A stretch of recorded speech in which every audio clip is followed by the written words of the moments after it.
اوكي بوس، الحمد لله. ركبت البواجي جديد ورا، وركبت الكويلات جديد.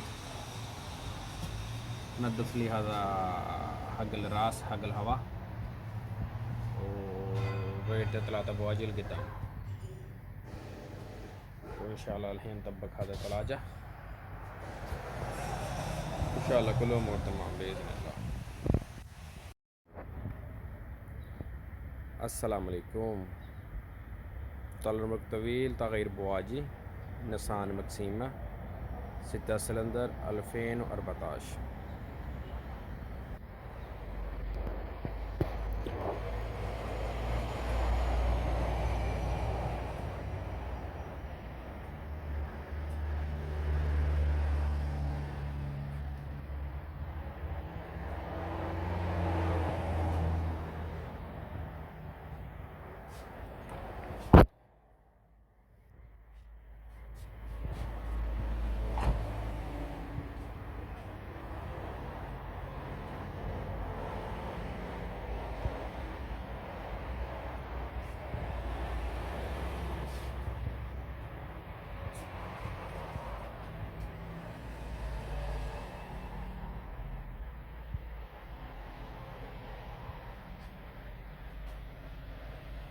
هو كيف يجي؟ هو 6 سلندر.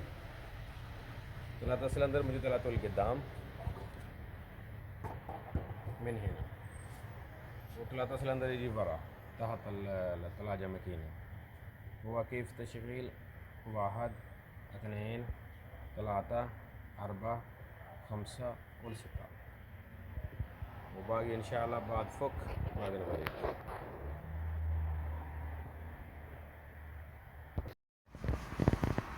خلاص أخو، روتك قطع خير. شيلت 3 حبة كويلات أصلي حق الوكالة، موجود ستيكر نيسان وكل شيء.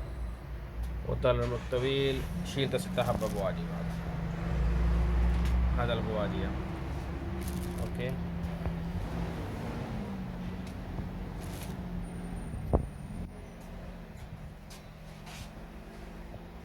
طلعت هذا الراس كله من هنا، وبعد هذا يطلع ثلاجة حق الماكينة.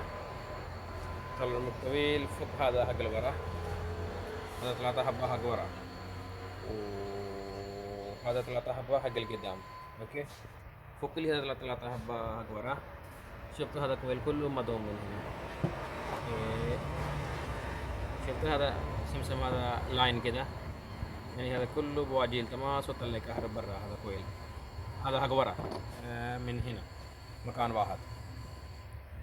وطالي هذا بواجي، شفتوا هذا بواجي داخل حريق، يعني هذا اوكي. هذا طالع كله زيت كده، يعني معناه هذا كويل ما يشتغل مظبوط. الحمد لله. احسن شيء خليه ورا غير 3 حبة، وعشان قدام راحة على طول. شفتها كده يجي.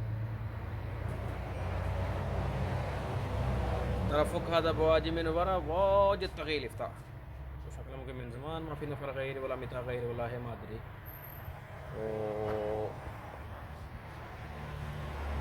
هذا 3 بواجي قدام.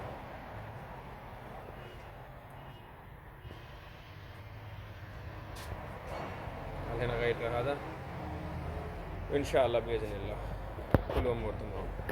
الله يعطيك العافية يا حبيبي. شكرا شكرا شكرا.